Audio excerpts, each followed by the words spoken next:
শুনছেন সংবাদ শিরোনাম। ব্রাহ্মণবাড়িয়াকে একটি পরিকল্পিত নগরী হিসেবে গড়ে তোলা হবে, বললেন গৃহায়ন ও গণপূর্ত মন্ত্রী আম ওবায়দুল মুকতাদির চৌধুরী।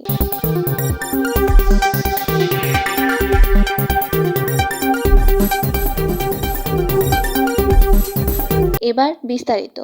গৃহায়ন গণপূর্ত মন্ত্রী আম ওবায়দুল মুকতাদির চৌধুরী এমপি বলেছেন, ব্রাহ্মণবাড়িয়াকে একটি পরিকল্পিত নগরী হিসেবে গড়ে তোলা হবে, আর সেই লক্ষ্যে নানা উদ্যোগ নেওয়া হয়েছে।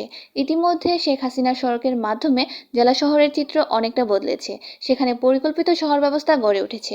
তিনি আরও বলেন, পৃথিবীর আধুনিক শহরের সাথে মিল রেখে তিতাস নদীর পাড়ের একটি আধুনিক শহর গড়ে তোলা হবে।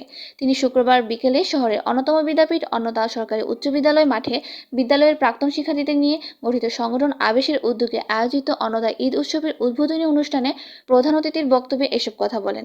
তিনি আরও বলেন, ব্রাহ্মণবাড়িয়ার একটি পাবলিক বিশ্ববিদ্যালয় ও একটি মেডিকেল কলেজে জেলাবাসীর দীর্ঘদিনের দাবি।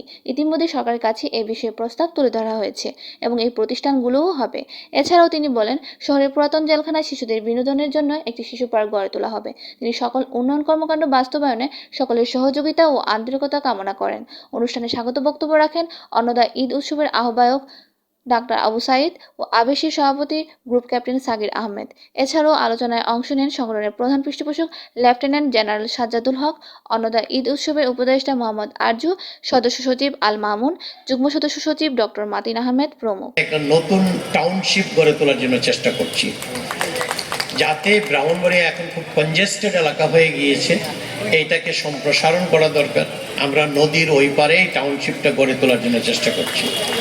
আর পুরুলিয়া খালের দক্ষিণ পাশে আমরা অ্যাপার্টমেন্ট প্রজেক্ট করব, অনেকগুলো অ্যাপার্টমেন্ট করে দিব এবং সেই অ্যাপার্টমেন্টগুলো হয়ে গেলে পরে আমাদের, বিশেষ করে আমি যখন প্রবাসে যাই, আমার প্রবাসী বন্ধুরা অনেকেই আমার কাছে বলেছেন যে এটা যদি হতো ভালো হতো, আমরা সেটা করে দেব ইনশাল্লাহ। এবং তিতাস নদীর উপরে আরেকটি ব্রিজ করে মেড্ডা অঞ্চল দিয়ে করব এবং আপনার এই শহরের পূর্ব পাশ দিয়ে, এই শহরের পূর্ব পাশ বা তিতাস নদীর পশ্চিম পাড় ধরে আমরা একটা রাস্তা করার চেষ্টা করছি, যেটা পৃথিবীর আধুনিক শহরগুলোতে আপনি দেখতে পাবেন যে নদীর পাড়ে কিভাবে শহর গড়ে ওঠে।